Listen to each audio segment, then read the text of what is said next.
Today, if you could have one wish, what would it be? Imagine right now you have one wish. You come across a magic genie in a lamp, and you get one wish. Technically, usually you get three, but say you have one wish. What's it going to be? Right now, I'm putting you on the spot. Think of it. What's the first thing that comes to mind? What's the first thing? Say it. Okay, that's a little too much pressure. Back it off. All right. Well, this is Morning Coffee and Bible with Brandon Fogel. I am so glad you are here. So glad you hopped in. And so glad you're joining me. Today we're going to... The way I started off with that is... when you have three wishes... I'm just looking at things from the perspective of our modern culture. And what comes to your mind when when people think of the three wishes they have? You didn't think you were going to be asked this morning, did you? But normally, when people think about the three wishes they have, the most common answer are wealth, success, and happiness. And I Googled that, or I got it off of ChatGPT. And that's just the common answers today. But I want you to actually sit back and reflect a second. Just legitimately, what if right now you had a wish, one wish? What would it be? What would it be? I would venture to guess that one wish that you would make would probably be wealth. Now, that's me being a whole lot of presumptuous right there, thinking I know who's listening. But I'm just thinking from the perspective of the human mind. And also, I would even say the perspective of the Bible in a sense. And I'll get into that a little bit, why I'm even saying that. Because that would seem like that is completely counterintuitive of what you would expect the Bible to say. And I'm not preaching no prosperity gospel at all. But I'm going to talk about why I think wealth would be the most common answer is because money answers everything. Isn't that right? Money is the answer to everything. Now, I should have found that verse before I got into this, and I meant to, but that one skipped my mind. There is a verse I remember in the Bible, and if I am completely off track, I will do another video where I say, wow, I missed the mark right there. And it is from the book of Ecclesiastes. And I might later on in the show find that specific verse, but I remember there is a verse in Ecclesiastes which says, money is the answer to everything. Now, this isn't what you would probably expect. Maybe some people would expect, because there is a lot of prosperity gospels out there that people preach and talk about in churches, that the more you trust God, the more blessed you'll be, the more wealth you'll have, and if you'll be healthy as well. You won't face any sickness if you're doing the right thing, and God loves you. You're gonna be A-okay, and you're gonna have your bank account rolling. Your bank account's gonna be big. Your bank account's gonna be Elon Musk big if you are doing the right thing. Wow, I am all over the place, aren't I? Just starting off this morning. A lot of times it takes me a minute before I settle in and start going, but things go off in different directions. Things do not just go in one straight line for me. I bounce around. And I sometimes find my sentence as I'm talking it, as I'm speaking. But something I would say, let me kind of step back a little bit and kind of talk about the things we're gonna roll into this morning. First of all, I do want to say I don't think money is the answer to everything. And when I'm pulling it out from the Bible where it says that, it is from the viewpoint of the author. He's trying to convey, in this world, money's the answer to everything. Money answers everything. If you actually think about it in this life, what could money not solve? So if you actually read through the whole book of Ecclesiastes, you see that that's not the final and ultimate argument, but it is a lot. There's a lot of just kind of proverbial snippets throughout the book of Ecclesiastes that says, what does it say? It says there's a time for war, there's a time for peace, there's a time, for planting, there's a time for reaping, there's a time, and a lot of just kind of just little words of wisdom that it gives us, but it doesn't necessarily mean you can't just stretch it and say that that encapsulates the total reality of what the author is trying to give us. He's given us world wisdom, and from the viewpoint of this world, which he kind of, it's the whole argument of this life and taking everything to its logical extreme, and this world that we find ourselves in right now, the world that you find yourself in. I'm not just talking about me or anything like that, but you personally, the world that you are living in right now. Just think about it. Could money answer all your problems? I would say that naturally, it does seem like, if you really think about it, in this life, money would be the answer to all of our problems. It could, in this physical world that we live in. I do think about this sometimes. I think about if what problem, what issue am I going through right now? Could money answer it? Seriously. I mean, take a second right now and just think about that in your life. If say you have bills to pay. Say you want a bigger house. Say you want a nicer car. Say, who knows, all the things that money can buy. Or say your health is suffering. Could money answer it? It could get you closer to an answer. There's a lot of things that money does not, the money does answer. I'm sorry, the money does answer in this life. But where am I going with this? I just wanted to kind of throw out get you all to just think about these things, and then also just kind of catch you off guard. I wanted to catch you off guard because this one's going to be there's no shortage of things to talk about in the Bible about money, because money is throughout the Bible. Money is throughout this whole world we find ourselves in. Everything, there's so many things that money could answer for us. But let's actually step back and let's go back to what the Bible says about it. And I know I've already talked about Ecclesiastes, but we're going to talk about a few other things as well. We're going to look at 4 different things primarily, and we'll kind of go off on our little trails every now and then once we're in those topics. But one of the things we're going to look at the Bible and we're going to discuss is, I am so sorry, I did not introduce myself. If this is the first time you're here, my name is Brandon Fogel. This is Morning Coffee and Bible. I hope you have your coffee. I hope you have it, and I hope it is brewed to perfection. I hope it is hot and piping. Who likes their coffee hot?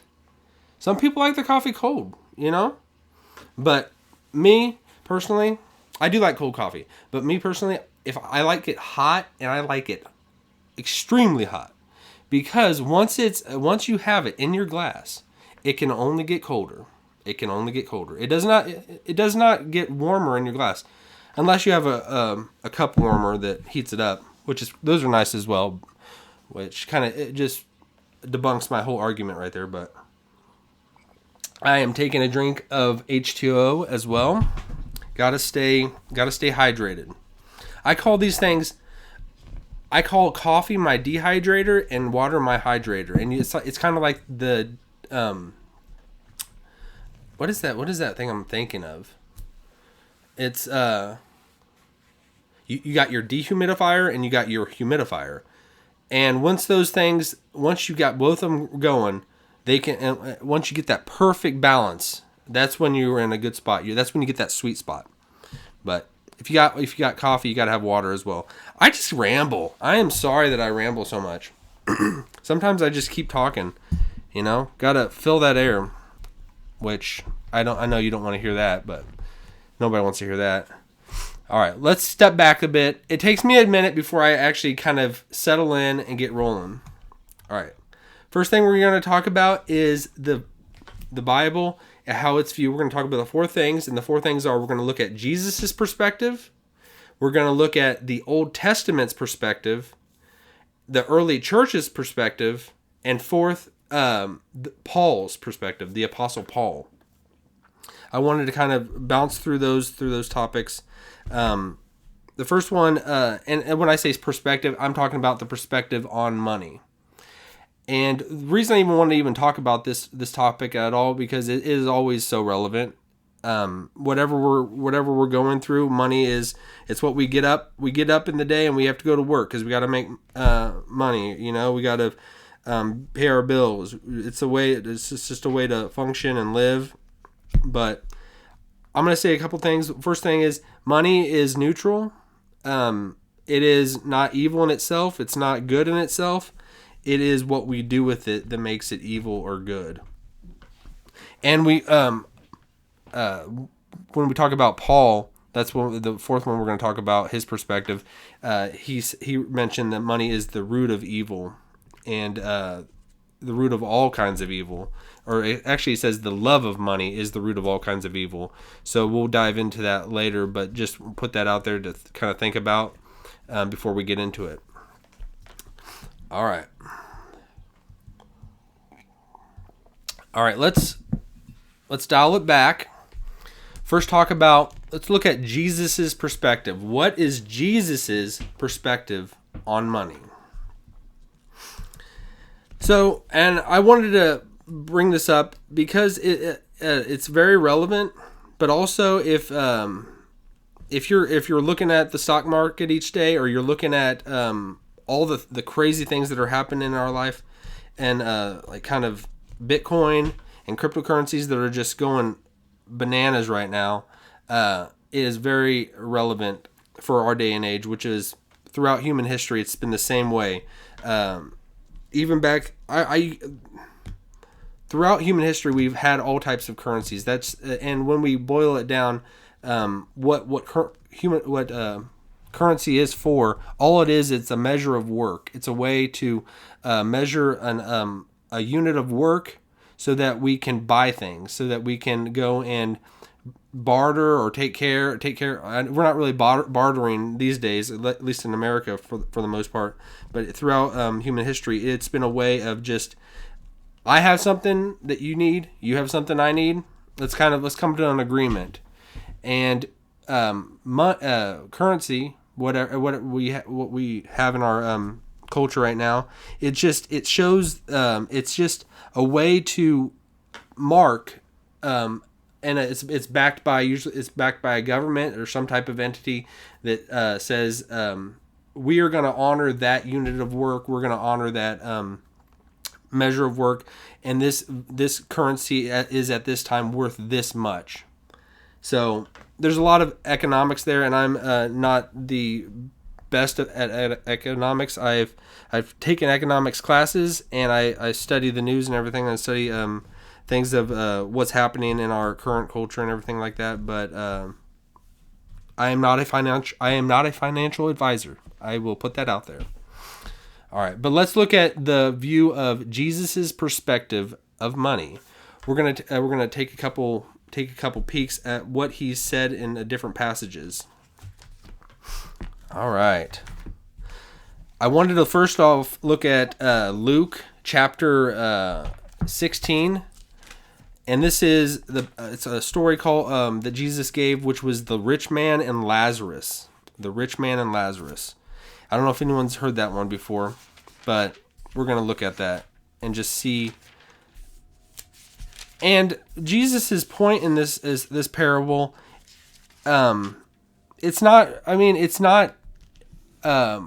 all about just money. This parable, I'm using it as an example because it talks about the rich man who has a bunch of wealth and everything like this, and this poor beggar Lazarus, who has nothing.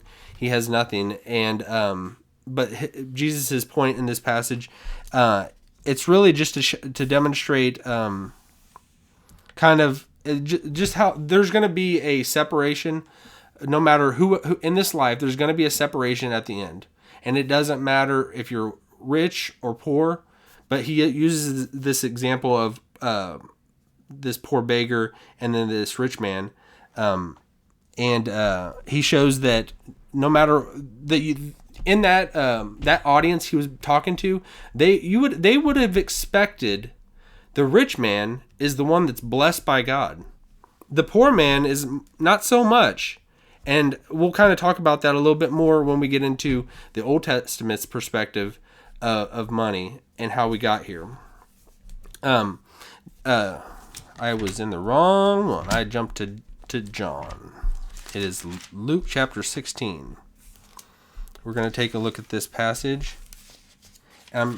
If you have not read this before, it's a good one. It is Luke chapter 16, 19, and we'll read some of it. It says, there was a certain man, a rich man, who was clothed in purple and fine linen, and fared sumptuously every day. But there was a certain beggar named Lazarus, full of sores, who was laid at his gate, desiring to be fed with the crumbs which fell from the rich man's table. Moreover, the dogs came and licked his sores. So it was that the beggar died and was carried by the angels to Abraham's bosom. The rich man also died and was buried. And being in torments in Hades, he lifted up his eyes and saw Abraham afar off, and Lazarus in his bosom. So, this rich man, this is, for what we know, it's not an actual story. It's more of just a parable to drive home a point that Jesus is giving. And there was many parables that Jesus spoke to his to the people he ministered to, and he would be using a parable to convey a deeper reality.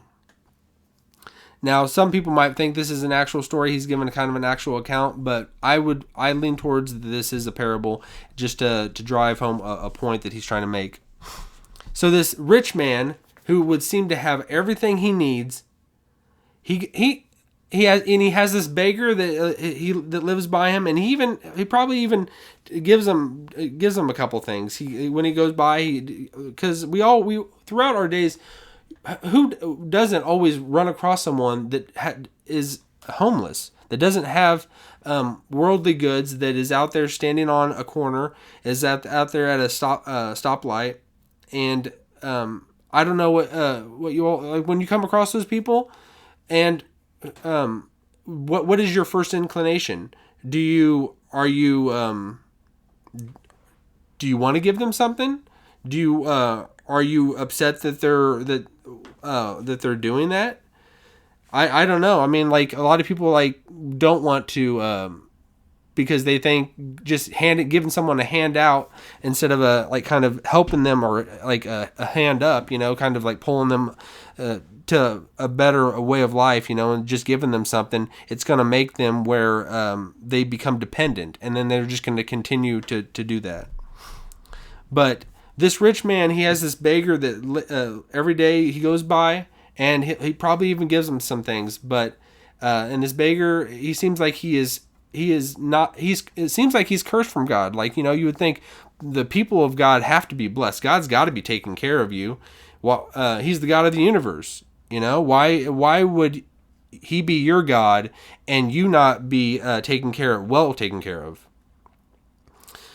But then Jesus gives this remark. He says, he says, so it was the beggar dies, and then the rich man dies. I'm not going to point that one out.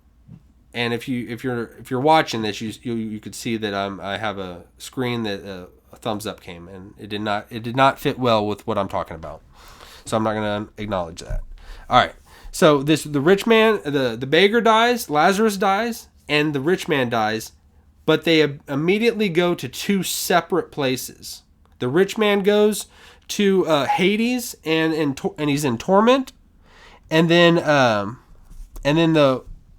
the beggar Lazarus, he goes to Abraham's bosom, which is kind of a way of saying paradise, or what in our kind of vernacular would be heaven. We think of heaven, we use the word heaven, but they would call it paradise or Abraham's bosom. So I kind of think of that as in Abraham's embrace. That's the way I kind of picture it. But drop a comment if that is not at all what Abraham's bosom is. All right. So, what do you all think about that? Like, what do you think about that just like hearing that story of I'm going to actually read a little bit more just so you have a little more context. So the rich man, he's looking up and he sees Lazarus, and then he says, "Then he cried and said, 'Father Abraham, have mercy on me, and send Lazarus, that he may dip the tip of his finger in water and cool my tongue, for I am tormented in this flame.' But Abraham said, 'Son, remember that in your lifetime you received your good things, and likewise Lazarus evil things. But now he is comforted, and you are tormented. And besides all this, between us and you, there is a great gulf fixed, so that those who want to pass from here to you cannot, nor can those from there pass to us.'" So that's tough. Now, just because this isn't a real account of what, like, it's not a historical event of what took place between a rich man and a poor man, but Jesus is driving home a point that it doesn't matter how blessed, and I put that in quotes, how blessed you look, how blessed you feel, and how much money you have, what type of bank account you have. It doesn't matter at the end of the day, because we're all gonna be returning to the dust. We're all gonna be our funerals are coming, someday, one way or the other. They're coming, unless Jesus returns. But we are all going to die. Our bodies are daily breaking down. They're not getting younger, and we are all appointed to die one day. So, and when that day comes, it doesn't matter how much money you accumulated throughout your life, how what your bank account ended up at your final breath. You are going to return to the dust, just like me. I'm going to return to the ground, and we are going to stand before God, and all that is going to be stripped from us. And as Job says, he said, "Naked I came from my mother's womb, and naked I will return." Because when we stand before God, our hands will be empty. And I would just want to step back and kind of think about this. At the end of the day, we get so taken in with the hustle and bustle of life that it's easy to forget, and just the distractions of our phones and what we're watching, and just sporting events, and just work, and everything that is just taking your attention throughout the day. There's people in your life, whatever. You have your family, you have your friends, everything you're going through. Ultimately, we all stand as individuals, and we will stand as individuals before God. We're our parents, our immediate or family, like our wife or our spouse or children. When we stand before God, they're not going to be right there. It's going to be us alone before God, and how our relationship has went that's all we are going to have. And when I say our relationship, I mean our relationship with God. He is the one that we are going to spend eternity with, and when we start spending eternity with Him right now, that is going to we're gonna get closer to the one that we're gonna spend eternity with. You know what I mean? So I just kind of want to drive that home, because it's like a lot of times you just get into your daily life, and you think you forget that the one that you're going to spend eternity with, and you're going to have the most intimate relationship with ever, is the one who's right there with you right now, God. He's one going through it with you right now. And so just kind of just maybe take hope in that, and look to that, and just be aware of his perfect presence right now with you. So now, when we're going to talk about a couple other things about Jesus' perspective, because this is just one thing that's pulled out of, and it's pulled out for this point, and I only selected it because it talks about a rich man and Lazarus, and it's the unlikely scenario where you would think, man, when the rich man died, he got to go to heaven. He was blessed in this life. Surely he was going to be blessed when he died, and he was going to go to be with the Lord.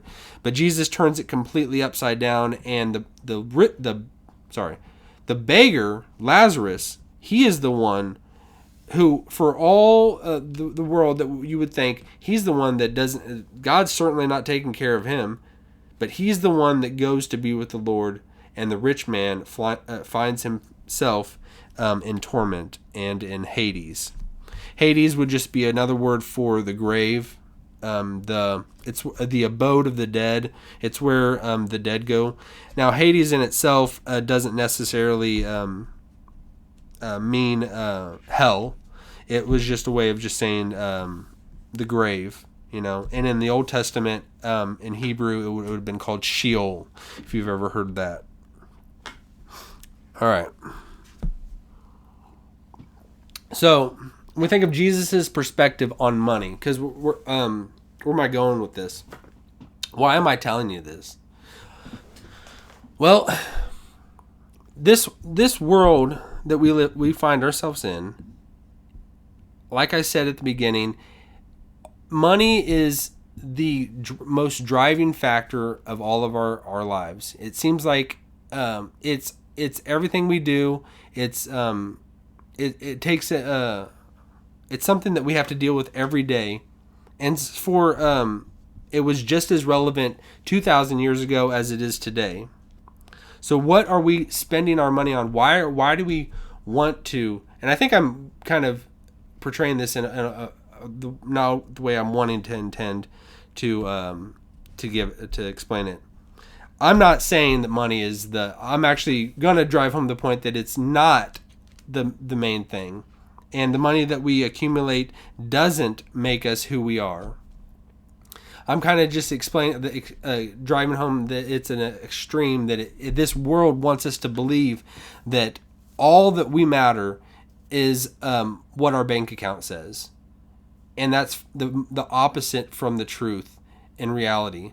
And God, and the reality that we have, our standing before God, which is the ultimate reality. When you think of your life, it is a vapor before God. It's like a mist, a puff of smoke that just pops up and that's just going to fade away, because when we get to eternity, that's what is going to last. That's what's going to be forever. And this is just going to be such a little, just a little snippet of a moment in time. This is just going to be a moment in time that's just going to pass away in a second. But this world, and I wanted to kind of talk about, whenever I spoke about the book of Ecclesiastes, how it explains, it says, the author says, the money is the answer to everything. When we think about that, it really does seem like that. It seems like money could be the answer to everything. There's nothing a shortage of what money could give us. But, I mean, just sit back and think about that. Could money be answer to everything that you're going through? In this natural world sense, it really does seem like it could be. It could answer whatever we're going through. But in a spiritual sense, money doesn't answer anything. I do think about that from time to time, because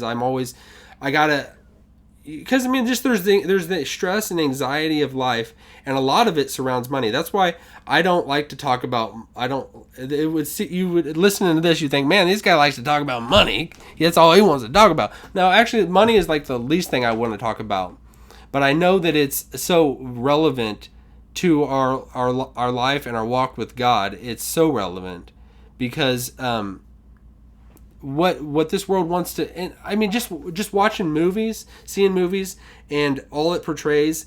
I mean, any movie you're watching about, if it's not, it's sometimes a love story, or it's about somebody trying to get rich, and that's what Hollywood portrays. It's all about, we want to get something, we want to get wealth so that we can be rich, and so we can have a huge house or whatever. And that's I mean, when you step back and think about it, that's all this world has to offer. This world cannot, like, the best thing it can offer is money and more money, and that's all. That's there's so many things about finance. If you skip to another podcast or YouTube video, more than likely you're going to come across something about making money, and it's I just want to get away from where I think where money has to be like the goal and end of itself, because that's what it becomes. It becomes all it is just I want to make money so I have more money. I want to make money so I have more money. That's all it is. And people that are the richest people, they're the ones that could tell you money doesn't answer everything. Well, actually, once you more money, more problems. More money, more problems. If you've heard that phrase. And that's exactly the point. Because once you have more money, it's all about just all you can do is try to get more and more. And what's the point of it? Why try to have more and more? We're not going to carry it with us when we go to the grave. It's going to be passed along to our descendants, and we're not going to be there to see it. We're going to be moved on. Our spirit is going to go to be with the Lord, and we're not going to be carrying that wealth with us. We want to set up our family in a good spot and a good so that they're taken care of. But when I say, and that's kind of what I want to impress upon you, is that money is just it's a tool. It's all it is a tool, and if we use it rightly, we can use it for God's purposes. But if we don't use it rightly, that we're gonna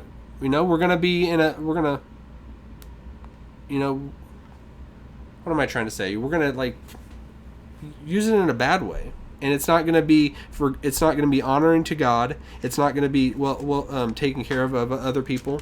So it's all about, it starts at our hearts and how we're gonna use that money for other people. How can we take our money and use it for God's kingdom? I mean, it's hard to even think about, because we got things to take care of ourselves. But a lot of the Bible, it just explains that when people in the Bible they have money, if they kind of go down a bad path, and they start what does it say with Paul? He talks about Demas who forsook him so that he could because for the love of this world, and I'm sure a huge driving force of that was money, but I digress a lot. All right. So Jesus' perspective, there's another point I wanted to point out. He says in his, if you've ever heard the Sermon on the Mount, he says, you cannot serve both God and money. So in this, I would say, and I kind of wanted to point this out at the beginning.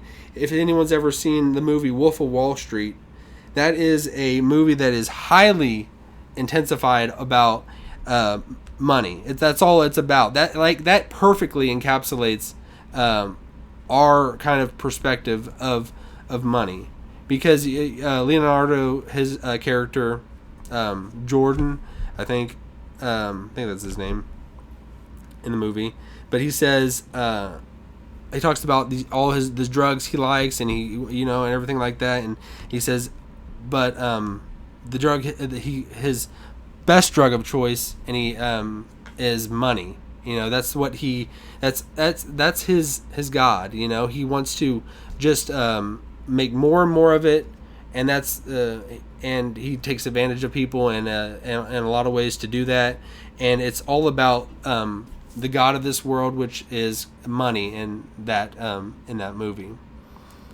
But I did want to take a second to when I speak of drug of choice, I did want to take a second just to give a plug. This is about me personally. I don't know if anyone's out there done cold showers, and I'm kind of at that point in the podcast where people have kind of tuned out a little bit. So I'm going to kind of give a little plug. If anyone's done cold showers lately, I know that's maybe that hasn't even come across you, but that's been a drug of choice for me. And you'll hear that people do say that. If you do ever want to feel better in your life, and try cold showering. Try cold showers. I told my parents that, and they were both like, they thought I was crazy, you know. They're like, what are you talking about? I would never do that. But I'm serious. Try it. If you want a new drug of choice, get away from, you know, anything else and kind of clear your mind. Try cold showers. Seriously, it's pretty good. It'll make you feel a lot better. Well, anyways. All right, so Jesus says you cannot serve both God and money. Now that's think about that. What is motivating you? What is motivating you to get out of bed? And like, is money a part of it? Money is in itself, if it's the driving factor of our life, you know, we're going to be let down because you can never have enough of it. But if we use it as a tool in our life to advance God's purposes and use it in a God-honoring way, then it can be something that can be blessed by God, and we can use it for something past this lifetime. Because in that same way, Jesus talked about don't store up for yourselves treasures on earth, and he says where moth and rust corrupt and destroy, and thieves break in and steal. He says, but store up for yourselves treasures in heaven. And that did kind of fit in when I said earlier about your coffee. It's only going to get colder. And just like your possessions, they're only going to get rustier. They're not gonna stay that pristine condition for long. And a lot of times it fades away very quickly. So, and lastly, I would say Jesus talks about if you've heard the story about the rich young ruler. This is kind of a tough one where he explains this rich young ruler comes running up to him. I always picture him running up to him. Who knows? He might have just walked. I don't know. But he comes running up to him and he says, good teacher, what must I do to inherit eternal life? And what does Jesus tell him? Well, he tells them a few things at first. And if you go through that account, and I'll give you the verse for it, just so you have it. Matthew, well, it's in all three synoptic gospels, Matthew, Mark, Luke, and John, but the one I'm pulling from is Matthew 19:21 through 24. And Jesus tells him, because this rich young ruler, who's a rich young ruler in our culture right now? There's probably a lot of them. Think about all the influencers out there. There's a lot of influencers out there, you know what I mean? That's all people want to be right now, you know, is an influencer. You want to achieve that status where people are watching your stuff and your channel is booming. Your channel's booming, and you're just, you know, everybody is just, all we are is trying to get eyeballs on us, you know what I mean? And I'm talking about the group of people that in TikTok and in Instagram and all the different social medias, and just, I mean, and our culture is all about that. You know, we want to get eyeballs on us so that, you know, that we can build our brand. And I'm not saying anything's bad about that. I want to, in my own life, try to build my brand and try to have influence. So nothing in that is bad. But I'm just talking about, like, kind of just to take kind of that in our own common understanding of what this rich young ruler back then, say this TikTok fellow came running up to Jesus, you know, and he's an influencer. He's got money and he's got all the prestige in the world. People listen to him. People care about what he thinks. And then Jesus takes what he thinks and all the people around him think, and he turns it upside down. And what does he say to them? Or what does he say to him? He looks at this man who comes up to him and says, the man asks him, what must I do to inherit eternal life? What can I do to get to heaven, Jesus? What can I do? And he thinks he's doing everything right. He's he takes care of his family. He you know, all the 10 commandments he's obeyed since he was a little boy. He's doing them perfectly. And Jesus is probably like, well, you should go catch my Sermon on the Mount a few weeks back, and you'll probably rethink that, of thinking that you have kept all the 10 commandments and you're doing it perfectly. You've done it since you were a boy. Because ultimately we are not. You know, whether the 10 commandments says do not commit adultery. Jesus says if you've ever lusted after a woman, you've committed adultery with her in your heart. So I mean, just it all starts in our heart. You know, is the Bible says do not, in the 10 commandments, do not steal. Well, it starts in our heart. Do we? And even one of the 10 commandments is do not covet, where that's like kind of addresses the heart issue, because it says do not covet. When we think of coveting, what is coveting? Coveting is like somebody else has the life that I want to have. They got that life that I want to have, you know. They my neighbor's got a really cool car, you know. I want that car. Or it's just somebody's got a woman you want, or someone's got a man you want, or whatever, or a family you want, or children you want, or whatever, or the job you want.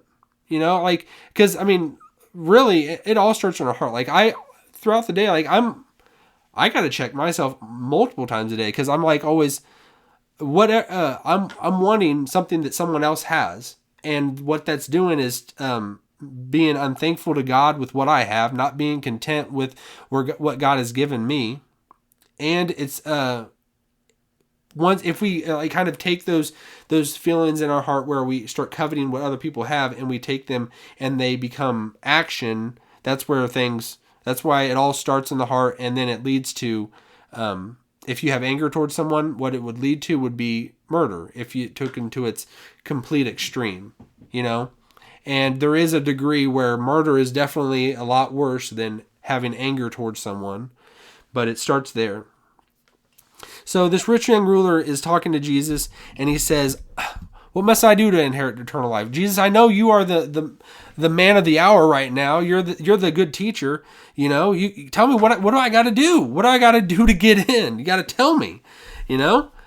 And Jesus looks at him and he says, keep the commandments. Keep the commandments.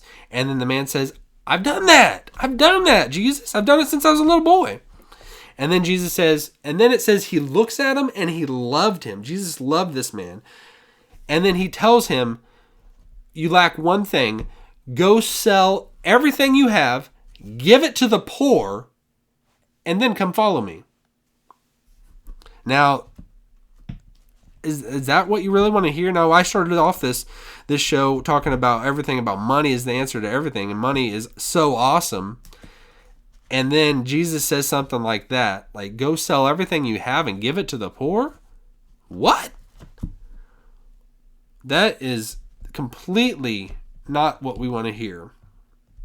Especially this man. The more money you have, think about it. The more money you have, much harder is it to give it away?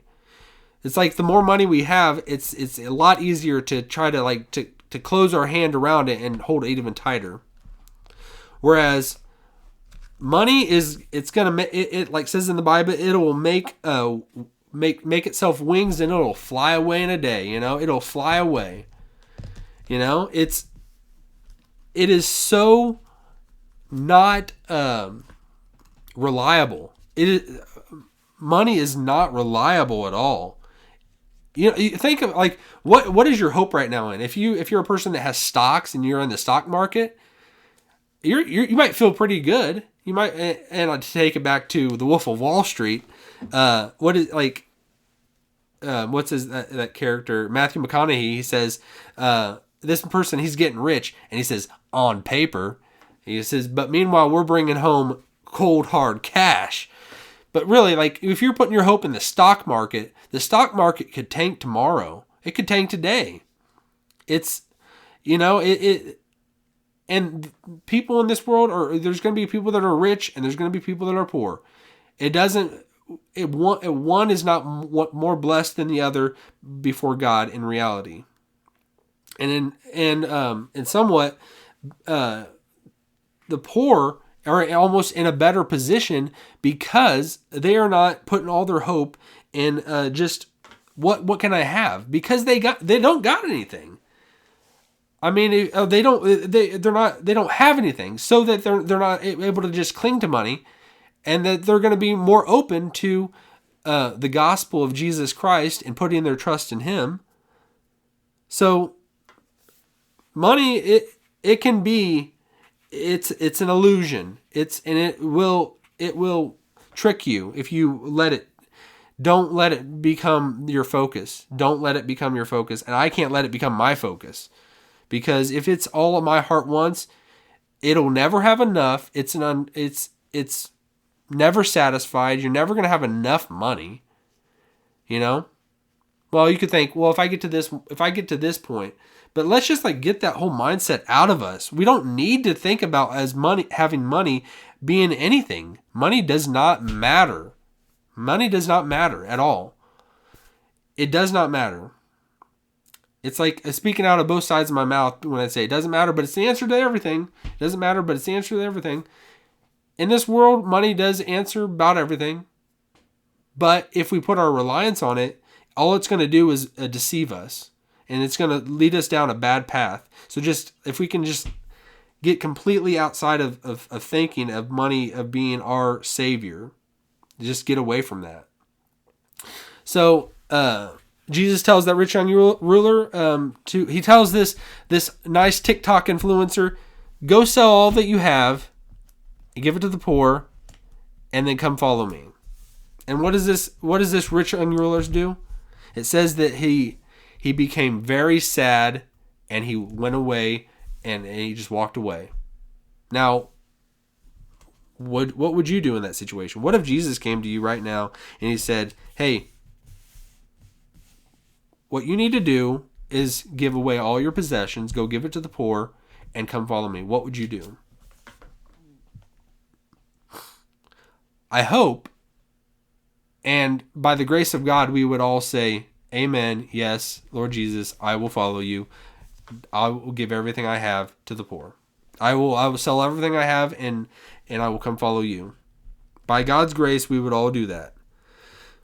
But I would just say, this is a tough passage. It's a very tough passage. It's one you got to wrestle with, and it's not.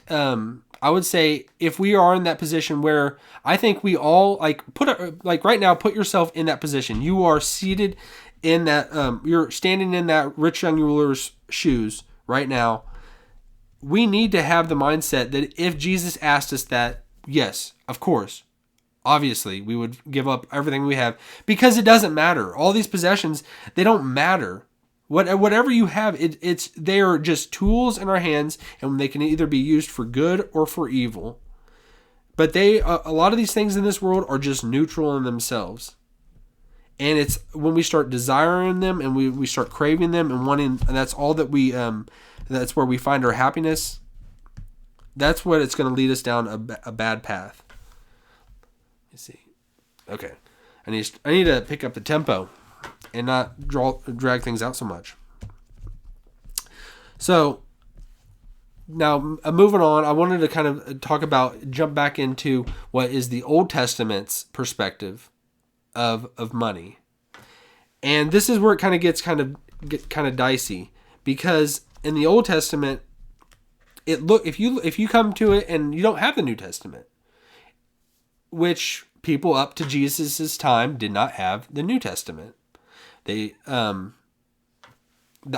Bible was the Old Testament. So when Peter and the apostles, when they were living 2,000 years ago, all they had was the 39 books of the Old Testament, and that was God's word. That was what was written for them. But what they had, the understanding that they would have been what was pulled from reading those texts, and the stories of Abraham, Isaac, and Jacob, and all the prophets throughout the Old Testament.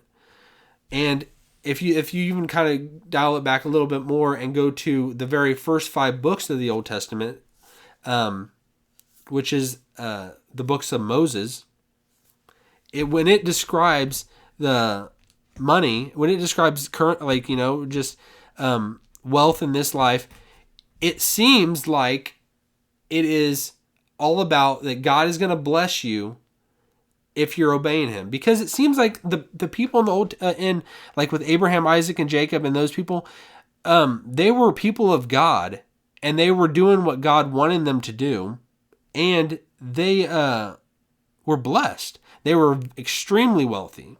By our standards, they would have been the millionaires and all that. They would have been the people that had the wealth. Wealth was measured a lot differently. It was more just possessions. It wasn't like kind of the same currency that we have, but it would have been a currency. They had their own. They just called it something different than us. And so when we look at the Old Testament with Abraham, Isaac, and Jacob, they were very wealthy people. And when we get to the books of Moses, as in when he gives the commandments from that God gave him, when he gave him the 10 commandments, and then all the commandments from Mount Sinai that God gave to the people of Israel, it does seem like, because God says, and that's where it gets kind of tricky. It gets kind of tricky because when you take these, you got to look at it through the lens of there was a covenant that was made, a particular covenant that was made between God and the people of Israel. The people of Israel. God redeemed and rescued the people of Israel out of Egypt, and he brought them out into the wilderness, and he made a covenant, like it would have been a marriage between God and the people of Israel. And the laws that he gave to them did not apply to everyone. There were particular laws that only the people of Israel were commanded to obey. People that were not of Israel, they had everyone has. We all have our standard laws that God has given. Where do not murder. That's a universal law. It applies just as much to an Israelite as it does to someone who is of any other nation. And there's certain laws that are what am I trying to say? There are certain laws that are across the board, they're applicable. But then there were specific laws that were only for the people of Israel that God made in making that. It's kind of like you have a household, you get married, you get married to a woman, and you and your wife have kids, and then within your household you have certain rules. Now your rules don't go outside the household, and that's the same way that it was with God's marriage to the people of Israel in the Old Testament. He gave them particular household rules that they were to keep. And now examining those, that there's a lot there, and we could do that for another time. But suffice it to say, I wanted to talk about that God gives them commandments, and he says, when you obey these commandments, he's telling the people of Israel, when you obey these commandments, you're going to be blessed. I'm going to bless you, and you're going to increase, and you're going to inherit the promised land. You're going to inherit the promised land, and you're going to, I'm going to send rain so you have crops. I'm going to give you all that you need. Your wine vats are going to be full. Your oils are not going to run dry. You're going to have all the food you need. You're going to be blessed beyond measure, And that's just that simplicity of back then. I just think of it as like we have so many things in our world that I need money because right now I want to buy that car. I want to buy whatever, And just that simplicity of back then, that when you were blessed of God, you were all you needed was food to take care of you. You needed clothing or whatever, just if we could get back to that, that we are content with, that's all we really need. All these other things, that's just a bonus. That's awesome that God blesses us and we get those other things in our life. But really all we do need is just food and clothing and shelter. Like with those, when we get to Paul, and we'll talk about what he says, but I do want to say it right now, is he says, with food and, I think he says, with food and clothing, with these we shall be content. That's all you need. And I want to pull that, like, I always forget if it's food and clothing or food and shelter, but it's in, I believe, 1 Timothy. And so that's all we need. It's not with food and a car, with these we shall be content, or food and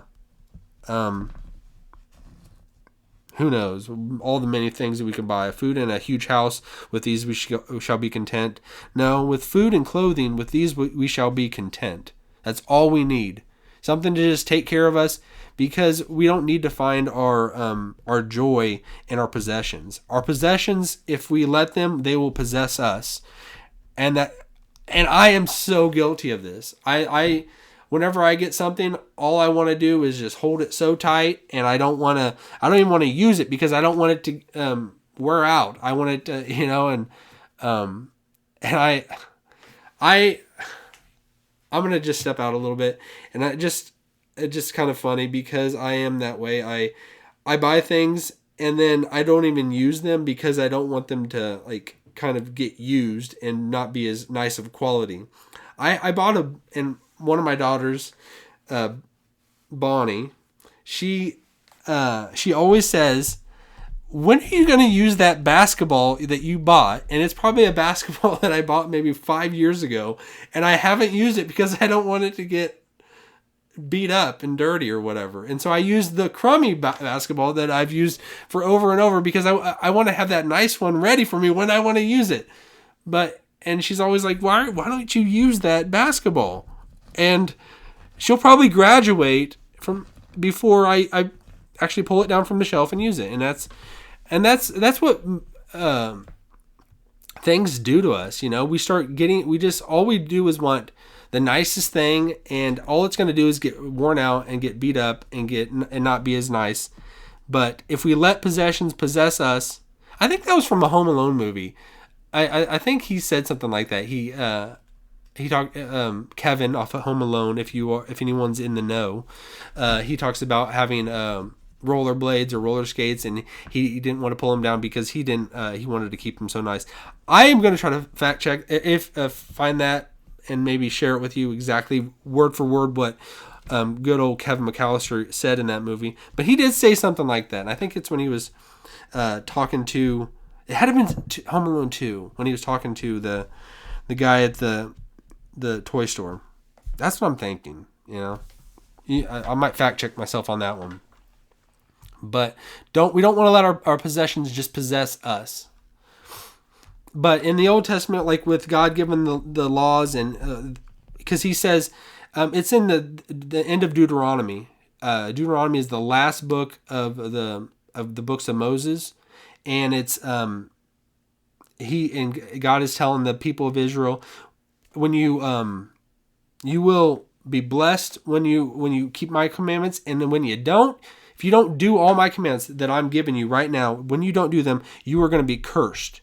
You're going to be, and that's what ultimately happens. What happens with when the Israelites go into exile, in the Babylonian exile, when their city is destroyed and they are taken to Babylon. It is God's judgment upon them because they have not kept the house rules that God gave them at Mount Sinai when he married them. So now, moving on, I want to kind of speed it up a little bit. We talked about Jesus' perspective, and there's that thumbs up. If you're watching this, you're seeing that thumbs up on the screen. Yes, that must mean I did something well. Or I just gave myself a thumbs up. Either way, all good stuff. Good things. Good things. All right, so we talked about Jesus' perspective. We talked about the Old Testament's perspective. Next, we're going to talk about the early church's perspective. And then lastly, we're going to talk about Paul's perspective. All right, the early church's perspective. Now, when I say church, I am putting that in quotes. Oh my gosh, that is... All right, if anyone's watching this, I am finding out all these hand gestures. I just did quotes, and it looked like confetti came raining down. So I got to learn these. So I guess if you do quotes, confetti's going to come down.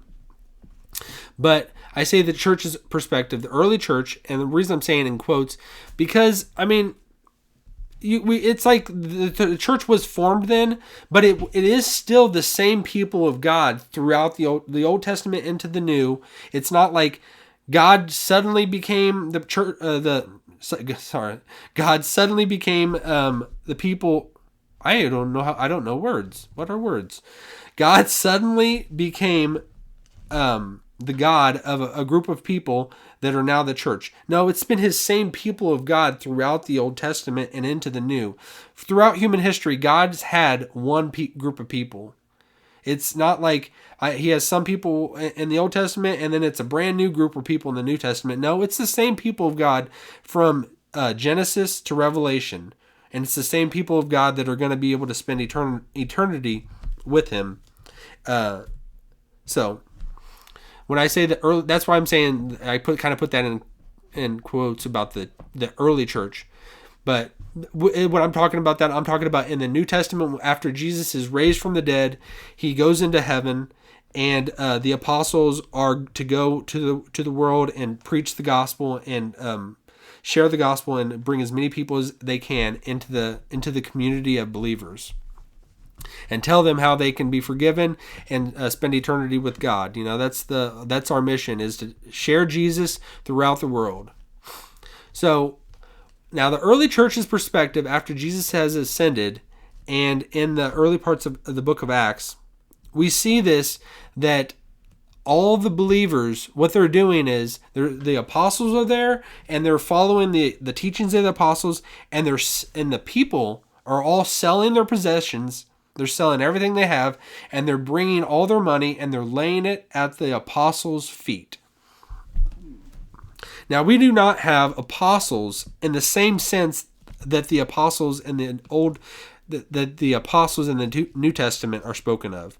Once the final apostle, John, who wrote the book of John and I believe the book of Revelation and the letters of John in the New Testament, once he died, I think he was the last living apostle.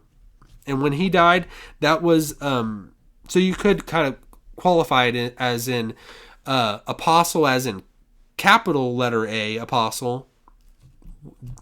Jesus had the 12 apostles, and he had the apostle Paul, who were his direct representatives to kind of speak in the same authority that Jesus had. When Paul gave teaching and wrote his letters, that was like it was teaching exactly from Jesus' direct mouth. Because he spoke, he was sent as a kind of what's called an emissary, or someone who speaks on behalf of, like a king sends someone, and what that messenger goes out and tells someone, they are speaking in the same authority as the king, but they're doing it as a representative. So in this early church, whenever what's happening at the beginning of the early church, they're selling their possessions and they're bringing it to the apostles and they're laying it at their feet. And then there's an odd story if you kind of jump into, and I put Acts 6. I'm pretty sure that's what it is, Acts 6. It's the story of Ananias and Sapphira. And what they do, I might quickly just skim over that so you'll have some context if you haven't read the story of Ananias and Sapphira. So all the people of God, they're coming and they're selling their possessions and they're giving what they have, the money from all their possessions, and they're giving it to the apostles. And all right, no, maybe it's Acts 5. Oh my gosh.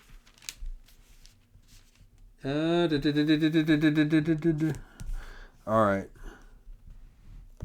I am not great at finding the stories on the fly. All right. Well, either way, I will kind of reference it. It is in Acts 6-ish. That's what I remember it from. But trying to find it, it's going to take longer than I care to spend on it. But Ananias and Sapphira, they're a husband and wife, and what they do is, as they see all the other people selling their possessions of the early church and bringing all their money and giving it to the apostles, what do? They come to the apostles and they conspire together and they agree beforehand, and they say, and they go to the apostles and they give all the money they have, but they hold back some of it and they don't give it to they don't lay it at the apostles' feet, everything, which they weren't, I would say they were not commanded to, in the first place, give all their money to the apostles and to the early church. They were not commanded to do that. But what their sin was they were lying about it. They were pretending like they did sell everything they had and they were giving it to the apostles. They were actually, in reality, holding some of it back for their own and kind of maybe storing it somewhere else, and they were going to just use it for their own purposes, but just making it seem like they're a part of God's people and they're completely bought in. We've given everything, but really they were lying to the church. They were lying to the apostles, and it says they were lying to the Holy Spirit. And when they did that, that brought immediate judgment down, severe judgment. And Ananias and his wife Sapphira, they dropped dead immediately, right in front of the apostles, in front of the other people, the other believers. And so that was a severe judgment, and it was kind of like, just to kind of, because we think of the Old Testament's all about God's wrath and judgment. When we get to the New, that's when we get the really lovey-dovey Jesus, and everything's all about love, and there's no more harshness. There's no more this God of the Old Testament that brings judgment and all this like that. I think that this episode that happened in Acts, where it's Ananias and Sapphira, it was to kind of to drive home a point. This is the same God that spoke on Mount Sinai through the in the flame and the mountain on fire and everything like that, and everybody just being terrified. This is the same God, that is the same God that is in the human Jesus Christ. It's the same God. But I would just say we get to see another, like, he's just think of this perfect God that's righteous and holy, that I think of myself as kind of like, where I'm not righteous and holy, but I think of myself as like, if my child or something like that, or like it kind of talks back or anything like that, you get that kind of righteous anger. Take that to the next level, like infinite extreme of God, where he is perfect. If anyone kind of does anything that that goes against what he's commanded or commanded not to do, it like talks about his wrath breaking out upon the people. You know what I mean? So that's what happens with Ananias and Sapphira. It's kind of like this is the same God we're serving. It's not a new God in Jesus. It's not the God of the Old Testament and then Jesus. This is the same God, but we're kind of like almost in a new time frame. There's kind of where you hear dispensations. Now, I wouldn't call myself a dispensationalist, but like there is kind of like this is a new time period in history where when Jesus came on the scene, he said when he in the book of Luke, he talks about this is the time where people are going to be, the gospel is going to be shared, people are going to be forgiven, and we're to go out and tell about Jesus and bring as many people in as we possibly can. But there is going to be a time when that's going to stop and Jesus is going to return. But within this time frame, there is kind of like a grace period happening. You know what I mean? Where there was a lot more of a wrath that happened and breaking out in the Old Testament, and some parts in Jesus's life, they're not in Jesus's life, but like I was talking about, like kind of getting drawn off on a couple different things, but like Jesus is, when he talks about the wrath of God in different places, I have completely dropped off. I got completely distracted right there. Sorry about that. But the wrath of God breaks out upon Ananias and Sapphira, and it just shows that this is the same God of the Old Testament happening. All right. I would say that when we speak about Ananias and Sapphira, and I don't want to talk too much more about them, but I want to speak about Paul's perspective. And let's take a little break and sit back. I am going to do something I meant to do a little bit earlier. We're going to do the cream time. All right. Got cream in the coffee now. I went on a tangent and I was all over the place. Sorry about that just now. So just to leave it with Ananias and Sapphira, they were not commanded to leave all their money at the apostles' feet, but it was them lying to the apostles and to the early church and pretending like they did, that swift judgment came upon them. So when we think about that, like, what does that mean to us? What does that mean to us in our life? Do we need to come and lay our money at the churches, at the door of the church, or give all our money to the poor? I would say no. But if God was to specifically call you to do that, yeah, you would. But there is no complete commandment given where you have to do that.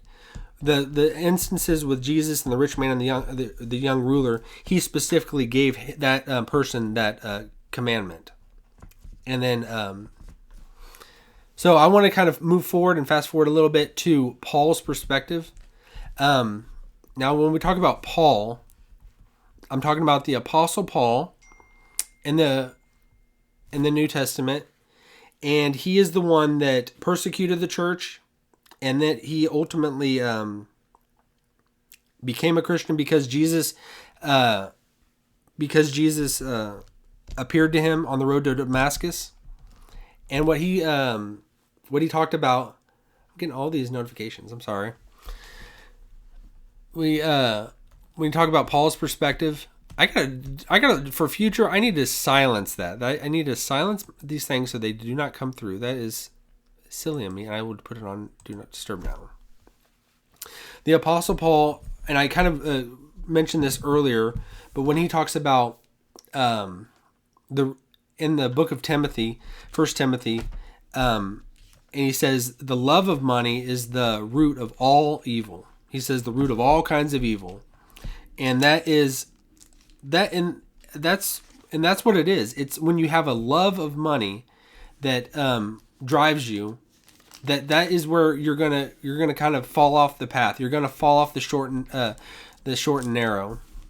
The road that God wants you to actually follow is if you start going down just wanting more money and accumulating more money, you're going to completely go down a bad path.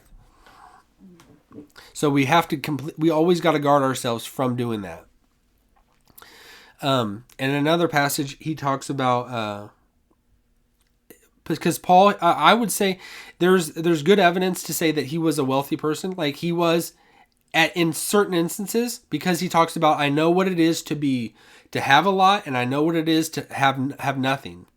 So he probably grew up somewhat wealthy in a sense. He studied at the best schools. He studied under Gamaliel, who would have been a very prestigious teacher of Israel. He went to Jerusalem.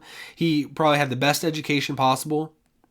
So he, and it talks about when he's in prison, this one of the people in charge or rulers at that time, like it's either Festus or one of those, or Felix, that keeps he's trying to get a bribe from Paul, trying to get money out of him.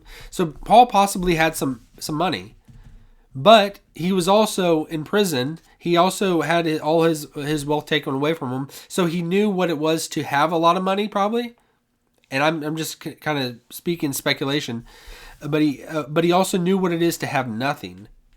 So if he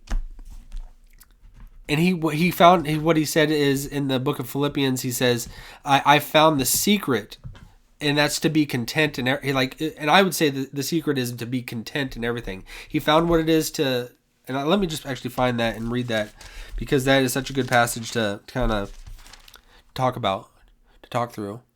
Let me see. I'm kind of like antsy this morning, aren't I? Because I actually I got to come to a hard stop, and that's where I feel like more like I am kind of jumping around and like that, because I'm looking at the clock and everything, and that's where it's a little bit more tougher. I like to have where I have however much time, and kind of get everything that I want to cover. But whenever I feel like I gotta slam it all into one one thing to say, it's tough to do that. But in the book of Philippians, I am terrible at finding things on the fly. That's why I need to. All right. Here he says. Paul says, not that I speak in regard to need. He's talking to the people that gave him a gift. That he's in prison, and people gave him a gift to kind of take care of his needs. He says, not that I speak in regard to need, for I have learned in whatever state I am to be content. I know how to be abased, and I know how to abound. Everywhere and in all things I have learned both to be full and to be hungry, both to abound and to suffer need. I can do all things through Christ who strengthens me. So that is, he's found the secret, and like he says, I can do all things through. He ends it with that. I can do all things through Christ who strengthens me. So Paul's perspective, and I feel like talking about Paul, there's so much there, and I would love just to even spend more time to just talk about him. But his view on money is, he knows that it can. We don't need to put our hope in it. It does not need to be something that we live for, and we die for, and all we do is chase after more and more. But we can be content and not have to hold on and cling to all the money that we hold in our hand. Our bank account, it's gonna wither away. It doesn't matter. It doesn't matter. You know what I mean? God could take all your wealth tomorrow. He could make you really rich tomorrow. It doesn't matter. Because ultimately where our heart is, that is where our treasure is. You know what I mean? So if God is our treasure, and seeking Him and doing what pleases Him, that's where we're going to find contentment and being at peace. Because just spending time about how can I grow my my bank account? How can I get more wealth? How can I do any of that stuff? It's just going to let us down. It'll let you down, because you'll never have enough, and it will deceive you, and it will take you down a bad path. So I don't want it to do that for any of us. So I know I've rambled a lot. I may just take the last few minutes of this time and just kind of summarize as much as I can. I was all over the map today, and I think I had that feeling of because I had a hard stop that I needed to get it done by, and I felt that pressure. Does anybody else feel pressure in life? And it's just I felt that pressure. I gotta get it all in. Can't let one thing go, and that made me. I felt like just kind of just go take things in a way that I did not mean to do. Looking over this, reading through this transcript again, and just kind of watching this, I'm probably going to see a lot of things that I did not convey the best that I meant to. But let me kind of summarize it with a few things. Money, even though I said in the book of Ecclesiastes, it says that money is the answer to everything. In this life, money it seems like it is the answer to everything, but in reality, all it can do is answer the things of this world. It's not going to make your heart feel better. You can be the richest person in the world and your heart be completely empty. You can have all the wealth in this world in your heart, and you just be completely miserable. That's why there's people that win the lottery, everything like that. So many stories about somebody winning the lottery and they just go completely in a bad direction. So just if your desire is just to win the lottery, and I've bought in a lottery ticket before, so it's I understand you. It's you just want to see well, what if that happened to me? But really, even if you won the lottery, it's not going to answer everything. It's just going to bring more problems into your life. You're not going to have everything you need just because you have more money. It's going to let you down, but we can, as God's people, as the people of God, we can take and use it as a tool. Use money as a tool, not to just get more of it. Don't let that be the thing that drives our heart and something that just makes us just feel like that's what's going to make me feel satisfied. That's what's going to bring me peace. Money is not going to bring you peace. Money is just going to it's going to take wings on and just fly away. It's not going to bring you peace. And once we kind of get in that mindset that it's just use it as a tool. Have all your possessions right now, just take them and just have an open hand. Because when you feel your fingers start to curl over and you want to kind of hold that money or anything else that in your life, it's let it go. And I got to say that to myself over and over, because I could just say all this right now, and then right when I walk out this door, be completely different and feel completely different, because there's a difference between talking about it and then actually living it. Because when you're actually living it and you come across somebody that is in need or whatever, and to open up your hand, I would say, let's not have anything where we have to open up our hand in the first place. Let's always have our hands open. God puts in our hands whatever we have. He puts it in there. So we're not going to close our fingers over it and hold it tight or anything like that. He puts it in there and he can take it away. Let him do with it whatever he wants. Let's live our lives as if we have our hands open, and God can use it with whatever way he wants. A lot easier said than done, and I completely agree. Because I fall so short of that so many times. I fail so much, but hey, let's be vulnerable. I'll tell you like it is. I fail, and I do things the way that I look back and I'm like, man, I wish I would have done a lot better than I did. I've been in situations where I've been kind of overseas, and I had opportunities to give to people, but I held my money. And I look back that I held things I held things tied to myself, and I'm like, why did I do that? Why did I not just give? Why did I not just, because it's I surprise myself, but when you're actually in it, because you'll pull up to someone next, and I'm not saying that every person you pull up to, you got to give something to them. It doesn't, that does not mean that at all. But it's have that mindset of, when you approach someone, or when you're put in a situation, that our immediate thought process is no.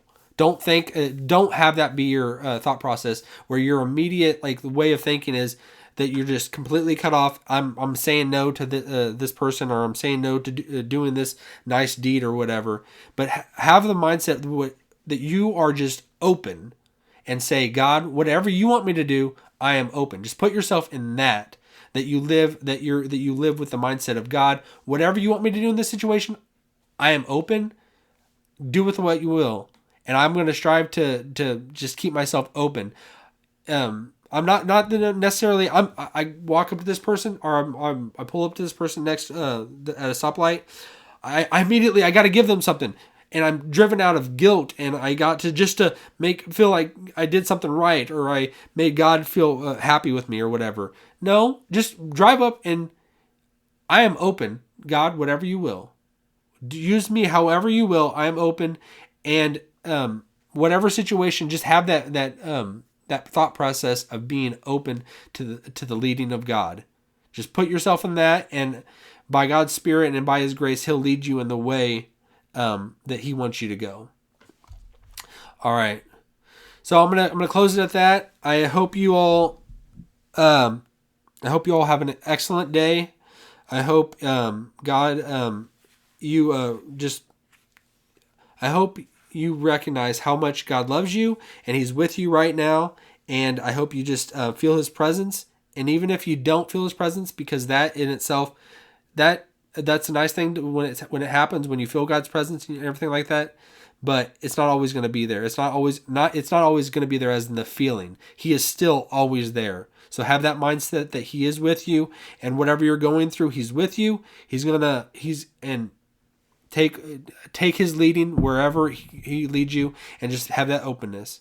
So I hope you have a great day, and God bless. Peace.